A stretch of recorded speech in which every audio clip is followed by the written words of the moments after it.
Hello' guys, যথেষ্ট ভাল খবৰ। নতুনকৈ তিনিটা বিভাগৰ ফালৰ পৰা বহুকেইটা পদ মুকলি কৰা হৈছে। দেখা পাইছে পোষ্টৰ নামবোৰ অফিচ পিয়ন, প্ৰজেক্ট এছিষ্টেণ্ট, চকীদাৰ, টেকনিকেল ছাপোৰ্ট। ইয়াৰ উপৰিও আন বহুতো পদ মুকলি কৰা হৈছে। ইয়াৰ লগতে অসম চৰকাৰৰ গ্ৰেড 4ৰ পদো মুকলি কৰা হৈছে। দৰমহা হ'ব আপোনালোকৰ 30,000 টকাৰ পৰা 70,000 টকালৈকে। ইয়াৰ কাৰণে আপোনালোকৰ এডুকেশ্যন কোৱালিফিকেশ্যন লাগিব ক্লাছ 8 পাছৰ পৰা গ্ৰেজুৱেশ্যনলৈকে। গতিকে ক্লাছ 8 পাছ কৰাৰ কাৰণেও পোষ্ট আছে আৰু যিসকলে গ্ৰেজুৱেশ্যন কৰিছে তেওঁলোকৰ কাৰণেও ইয়াত পোষ্ট আছে। অসমৰ সকলো ল'ৰা ছোৱালীয়ে এই পদৰ কাৰণে এপ্লাই কৰিব পাৰিব। গতিকে ভিডিঅ'টোত সবিশেষ জনাই আছোঁ কেনেকৈ এপ্লাই কৰিব, পোষ্টবোৰ ক'ত ক'ত আহিছে, ইয়াৰ কাৰণে আপোনালোকৰ এজ লিমিট কিমান লাগিব। গতিকে ভিডিঅ'টো স্কিপ নকৰাকৈ শেষলৈকে চাই থাকক আৰু যদিহে চেনেলটো নতুনকৈ আহিছে চেনেলটো ছাবস্ক্ৰাইব কৰি দিব আগলৈ এনেকুৱা ধৰণৰ জবৰ কুইক আপডেট পাবৰ কাৰণে। আৰু ইয়াত আপোনালোকে কোনো ধৰণৰ এক্সামিনেশ্যন দিব নালাগে, অৰ্থাৎ ৱাক ইন ইণ্টাৰভিউ দি এই পোষ্টবোৰত আপোনালোকে জইন কৰিব পাৰিব। গতিকে আহক আমি ভিডিঅ'টো আৰম্ভ কৰোঁ। আপোনালোকৰ ফাৰ্ষ্ট পোষ্ট কেইটা আহিছে office of the chief judicial magistrate ডিব্ৰুগড়ৰ ফালৰ পৰা। দেখা পাইছে এমপ্লয়মেণ্ট নটিছ। পোষ্টৰ নাম হৈছে অফিচ পিয়ন, ডে চকীদাৰ আৰু নাইট চকীদাৰ। গতিকে এইকেইটা আপোনালোকৰ গ্ৰেড 4ৰ পোষ্ট হয় আৰু এইকেইটা কোনো ধৰণৰ কণ্টেকচুৱেল পোষ্ট নহয়, পাৰ্মানেণ্ট পোষ্ট হয়। Applications are invited in duly filled up standard form from the eligible candidate published in. গতিকে ইয়াৰ কাৰণে আপোনালোকে ষ্টেণ্ডাৰ্ড ফৰ্ম দি এপ্লাই কৰিব লাগিব।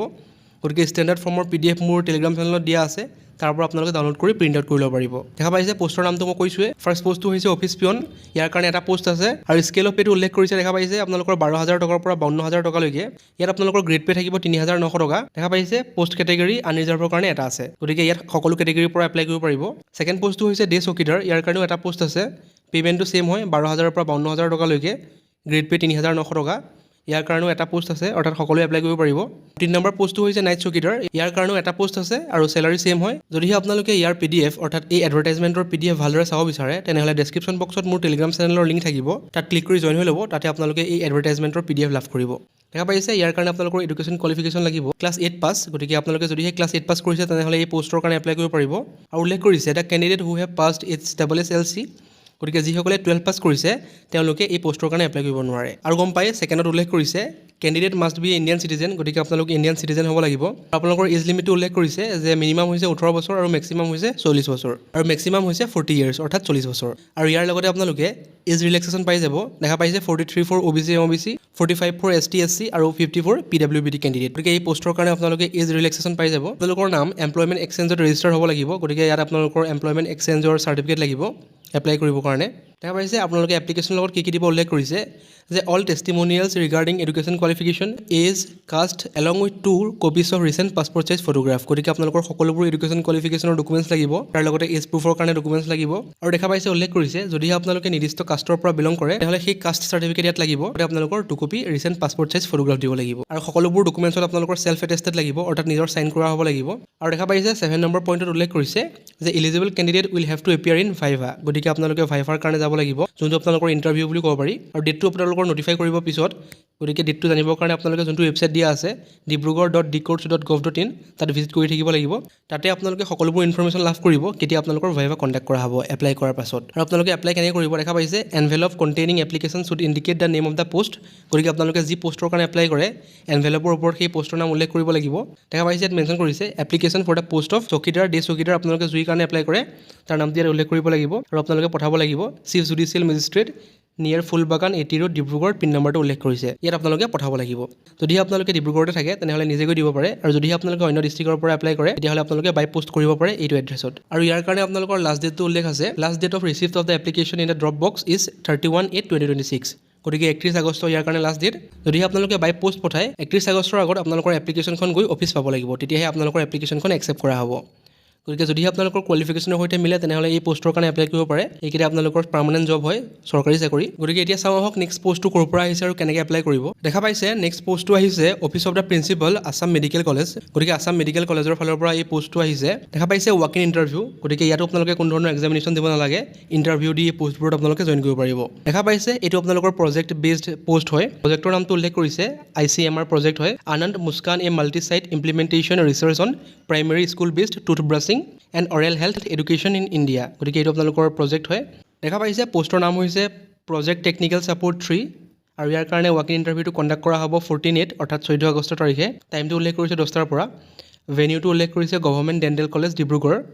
আৰু ইয়াৰ কাৰণে ভেকেঞ্চি আছে 2টা। ইয়াৰ কাৰণে আপোনালোকৰ এছেঞ্চিয়েল কোৱালিফিকেশ্যন বিচাৰিছে 3 year graduation degree in relevant non medical field.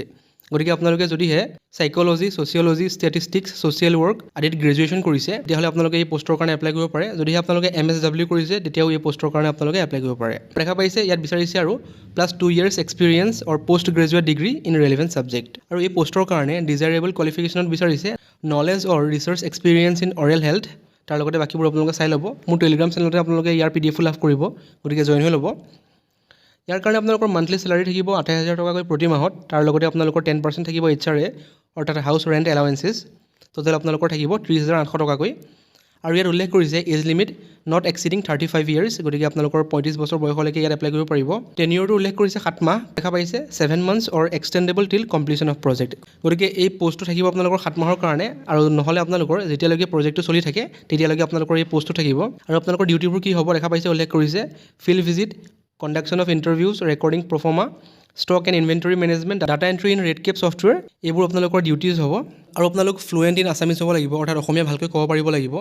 Place of work, আপোনালোকৰ প্লেচ অফ ৱৰ্ক হ'ব ডিব্ৰুগড়।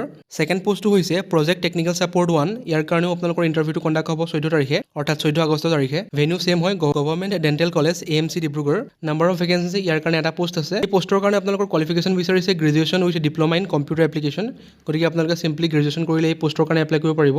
তাৰ লগতে আপোনালোকৰ কম্পিউটাৰ এপ্লিকেশ্যনত ডিপ্ল'মা থাকিব লাগিব। যদি আপোনালোকে BDS কৰিছে তেতিয়াও আপোনালোকে এই পোষ্টৰ কাৰণে এপ্লাই কৰিব পাৰিব। দেখা পাইছে ডিজাইৰেবল কোৱালিফিকেশ্যন উল্লেখ কৰিছে knowledge or research experience in oral health, তাৰ লগতে বাকীবোৰ আপোনালোকে চাই ল'ব পাৰে। টেনিয়ৰটো দেখা পাইছে 2 months অৰ এক্সটেণ্ডেবল টিল কমপ্লিশ্যন অফ দ্য প্ৰজেক্ট, গতিকে 2 মাহ নহ'লে আপোনালোকৰ যেতিয়ালৈকে প্ৰজেক্টটো চলি থাকে তেতিয়ালৈকে আপোনালোকৰ এই পোষ্টটো থাকিব। ইয়াৰ কাৰণে আপোনালোকৰ ৰেমুনাৰেশ্যন থাকিব 18,000 টকাকৈ প্ৰতি মাহত। তাৰ লগতে হাউচ ৰেণ্ট এলাৱেঞ্চেছ থাকিব 1800 টকাকৈ, গতিকে ইয়াত আপোনালোকৰ চেলাৰী হ'ব 19,800 টকা। এজ লিমিটটো ছেম হয়, 35তকৈ বেছি হ'ব নোৱাৰিব। তাৰ লগতে ডিউটিজবোৰ ছেম হয়, field visit, conduction of interviews, recording of proforma, গতিকে এইবোৰ আপোনালোকৰ ডিউটিজ হ'ব। তাৰ লগতে প্লেচ অফ ৱৰ্ক হ'ব ডিব্ৰুগড়। আৰু দেখা পাইছে ইয়াত আপোনালোকে কেনেকৈ এপ্লাই কৰিব। Candidates are requested to fill the application form and bring all the original certificate of education qualification. গতিকে আপোনালোকে এপ্লিকেশ্যন ফৰ্মখন ফিল আপ কৰিব লাগিব। ফিল আপ কৰি আপোনালোকৰ যি অৰিজিনেল ডকুমেণ্টছ আছে, এডুকেশ্যন কোৱালিফিকেশ্যনৰ যি ডকুমেণ্টছ আছে সকলোবোৰ আপোনালোকে লগত লৈ যাব লাগিব। আৰু তাৰ লগতে উল্লেখ কৰিছে along with 2 sets of xerox of the same duly self attested and recent passport size photograph, গতিকে তাৰ লগতে আপোনালোকে জেৰক্স কৰি লৈ যাব লাগিব সকলোবোৰ ডকুমেণ্টছ, আৰু তাৰ লগতে আপোনালোকে নিজৰ পাছপৰ্ট চাইজ ফটোগ্ৰাফ লৈ যাব লাগিব লগত।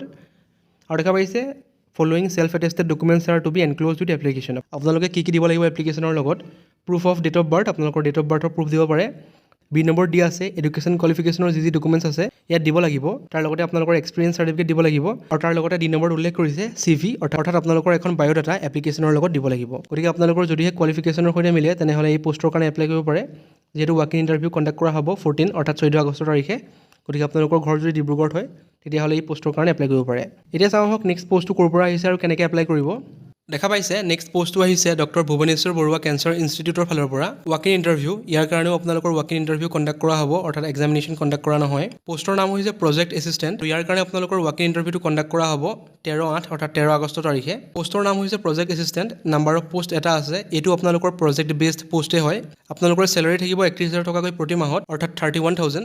আৰু এজ লিমিট দিয়া আছে 35 years অৰ্থাৎ 35 বছৰলৈকে। কোৱালিফিকেশ্যন বিচাৰিছে post graduate degree in relevant science discipline from recognise university. তাৰ লগতে ইয়াত আপোনালোকৰ এক্সপিৰিয়েঞ্চ বিচাৰিছে 1 year। আৰু দেখা পাইছে জব ডেছক্ৰিপশ্যনত উল্লেখ কৰিছে লেবৰেটৰী ৱৰ্ক, আপোনালোকৰ কি কাম কৰিব লাগিব সকলোবোৰ ইয়াত মেনশ্যন কৰিছে। আপোনালোকে লেবৰেটৰী ৱৰ্ক কৰিব লাগিব। দেখা পাইছে ৱাক ইন ইণ্টাৰভিউ কণ্ডাক্ট কৰা হ'ব, মই কৈছোৱে। আৰু ইণ্টাৰভিউটো দেখা পাইছে ডেট এণ্ড টাইম উল্লেখ কৰিছে 13/8/2026 অৰ্থাৎ 13 আগষ্ট তাৰিখে, টাইমটো 11 AM। আৰু ভেনিউটো উল্লেখ কৰিছে conference room, 2nd floor administrative block, OPD building of institute, গতিকে এইটো আপোনালোকৰ এড্ৰেছ হয়। দেখা পাইছে ইয়াত আপোনালোকৰ প্লেচ অফ পষ্টিংটো উল্লেখ কৰিছে doctor B Barooah cancer institute, গুৱাহাটীত আছে যোনটো। ডিউৰেশ্যন উল্লেখ কৰিছে appointment is for 6 months which is extendable solely based on performance, গতিকে 6 মাহৰ কাৰণে হয়। আৰু যোনটো আপোনালোকৰ এক্সটেণ্ড হ'ব পাৰে যদি আপোনালোকৰ পাৰফৰ্মেঞ্চ ভাল থাকে। ইয়াৰ কাৰণে কি ডকুমেণ্টছ লাগিব দেখা পাইছে উল্লেখ কৰিছে আপডেটেড বায়'ডাটা, আপোনালোকৰ বায়'ডাটাখন লাগিব। তাৰ লগতে এজ প্ৰুফ ডকুমেণ্ট লাগিব, বাৰ্থ চাৰ্টিফিকেট দিব পাৰে, আধাৰ কাৰ্ড দিব পাৰে, পেন কাৰ্ড দিব পাৰে, ক্লাছ 10ৰ এডমিট কাৰ্ডো দিব পাৰে। আৰু 3rd নম্বৰত উল্লেখ কৰিছে কোৱালিফিকেশ্যন চাৰ্টিফিকেট, গতিকে আপোনালোকৰ এডুকেশ্যন কোৱালিফিকেশ্যনৰ যি চাৰ্টিফিকেট আছে, মাৰ্কশ্বিট আৰু পাছিং চাৰ্টিফিকেট সকলোবোৰ ইয়াত দিব লাগিব। আৰু দেখা পাইছে যদিহে আপোনালোকৰ এক্সপিৰিয়েঞ্চ আছে এক্সপিৰিয়েঞ্চ চাৰ্টিফিকেট দিব লাগিব। যদিহে আপোনালোকে কিবা গভৰ্ণমেণ্ট অৰ্গেনাইজেশ্যনৰ লগত কাম কৰি আছে তেনেহ'লে আপোনালোকৰ NOC লাগিব আৰু আপোনালোকৰ পাছপৰ্ট চাইজ ফটোগ্ৰাফ লাগিব। গতিকে এইখিনি আপোনালোকৰ ডকুমেণ্টছ লাগিব। আৰু যোনদিনা ইণ্টাৰভিউ কণ্ডাক্ট কৰা হ'ব সেইদিনা আপোনালোকে এই সকলোবোৰ ডকুমেণ্টছ লগত লৈ যাব লাগিব। গতিকে 13 তাৰিখে আপোনালোকৰ ইণ্টাৰভিউটো কণ্ডাক্ট কৰা হ'ব। যদি আপোনালোকৰ কোৱালিফিকেশ্যনৰ সৈতে মিলে তেনেহ'লে এই পোষ্টৰ কাৰণে এপ্লাই কৰিব পাৰে। গতিকে এইকেইটাই আছিল আজিৰ জব আপডেট। যদিহে ভিডিঅ'টো ভাল পালে চেনেলটো ছাবস্ক্ৰাইব কৰি দিব আগলৈ এনেকুৱা ধৰণৰ জবৰ কুইক আপডেট পাবৰ কাৰণে। Thank U.